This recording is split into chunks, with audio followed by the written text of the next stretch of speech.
Hello everyone, welcome back to another motherfucking classic. I hope you are genuinely doing okay. I know life be lifing, but today I wanted to make a video on something quite notable, and that of course is how the genre of hip-hop has slowly turned into the pop genre. And I mean that both metaphorically and literally. Let me explain. Since the dawn of hip-hop has always been on a steady track of change and evolution. From the golden era to the mixtape era to the blog ringtone era to the SoundCloud era to now. Hip-hop, rappers, the sound, and even the audiences have changed so drastically in a relatively short amount of time. Now, because of this, the space of hip-hop is currently super far from its roots, and it's basically a new genre at this point, and that's why I say it has made its way all the way to pop. It's also strange too because hip-hop started as a local anti-mainstream culture. It was initially totally a community-driven genre that was not meant to be commercial at all. Even when you sit back and look at the core elements of hip-hop such as DJing, MCing, breakdancing, graffiti, block parties, and things like that, it becomes evident that since the beginning of hip-hop wasn't meant to be mainstream. It was very regional and was black and brown led. It challenged authority and societal norms, and at the time, it wasn't easily monetized. Really, when I think about it, hip-hop wasn't originally trying to go mainstream. It was actually filling a big cultural void in America. Now, obviously, this sentiment in hip-hop was eventually shifted, which brings us to the track Rapper's Delight. I have actually already covered the effects of this record specifically in a previous rap flashback video, so please go watch that. I do break down how this track basically made hip-hop go into the mainstream. It was pretty much the first step, which is actually my point right now. But to keep it nice and simple, Rapper's Delight proved that hip-hop could sell records to a large audience. Shortly after its release, labels realized that rap could be packaged, and once that happened, DJs and MCs moved from parties on the block to real recording studios. At that moment, hip-hop shifted from a local experience to a commodity, not even a decade after hip-hop's birth. And I'm saying all this to say because, people like to say, oh yeah, hip-hop went mainstream here or around this time.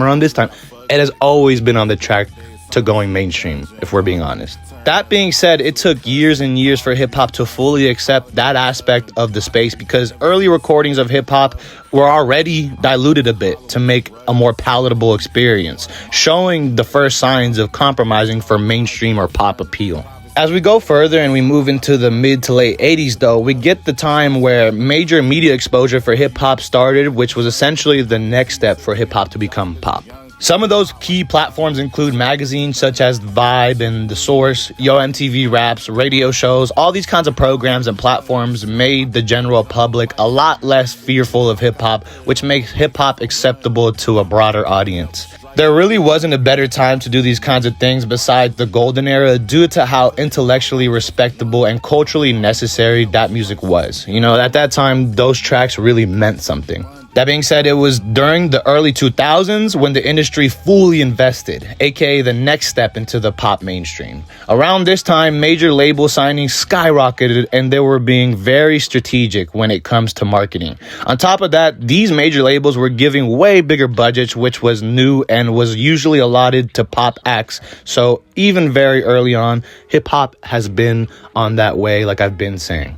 And once hip-hop proved it could sell millions of records and drive youth culture due to the fact that hip-hop started to cross racial boundaries, the industry treated it like a long-term investment, not just a trend or some, little stupid subculture. Not only that, in the early 2000s, hip-hop started to do crossovers with other genres, which definitely helped pull hip-hop into the pop space and at least bring its sound to a different audience.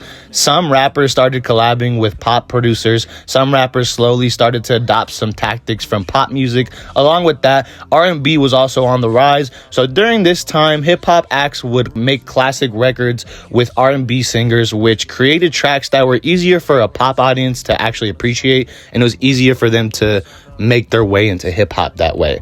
And don't even get me started on how during this time hip-hop became the voice of the youth. Fashion trends, slang, and the attitude from rap took over culturally. This is when this all started. This is quite significant in my eyes, considering that mainstream success isn't necessarily just numbers and chart placements. It's cultural leadership that matters. Low-key, when I sit back and think about it, this was the time when hip-hop started to replace rock as the dominant genre for the youth. All that being said, we now have the next step for the popification of hip-hop, which of course is the streaming era. From the 2010s to present time, hip-hop releases so damn frequently, and on top of that, streaming allowed fans to replay their favorite songs obsessively. Something like that previously wasn't very common. Really, when you sit back and think about it, streaming is the perfect system for how hip-hop already functioned. The audience for hip-hop thrives when it's easier to access the music we love. Speaking of the music we love, streaming brought us playlists which kind of replaced radio and definitely favored hip-hop. Why that is because the whole streaming era was right after the mixtape era, so to be able to have a concise playlist of some of your favorite music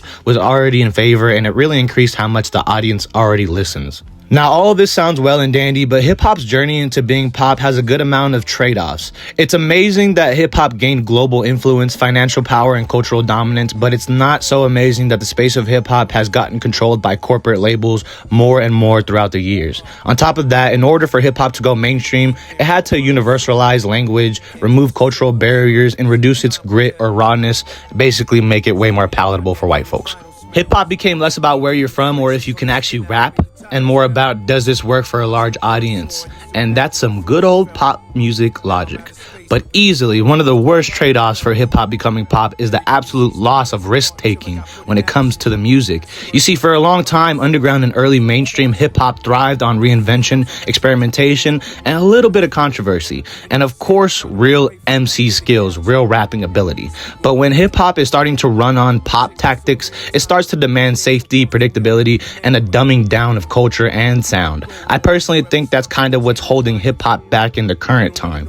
Overall, when we talk about hip-hop turning to pop, we must acknowledge that although the music is in a bad spot at the moment, hip-hop has always been moving in this direction, to be honest. Hip-hop didn't suddenly turn into pop. It's always been slowly absorbing pop's priorities. That's why melody over bars is a thing. It's why, rap now is so focused on virality and not longevity. As the genre rose to power, it became too big to stick to its roots. I personally love that hip-hop is so widely recognized, but man oh man, hip-hop isn't nearly as niche or cool as it once was. But I also definitely understand that it's just the nature of music and the internet. Cultures are always changing, and I'm just excited to see if hip-hop enters a new golden era or if I'm gonna just become an old head and just, only have reference for a specific time in hip-hop. I don't know. Let me know what you think in the comments, though. Let me know, what your opinion is on this, and please like and subscribe. Anyways, if you watched the video all the way to the end, thank you so much, as it truly means the world to me. Let me know if you want me to make a video on anything specific. I'll always take suggestions. But until next time, goodbye.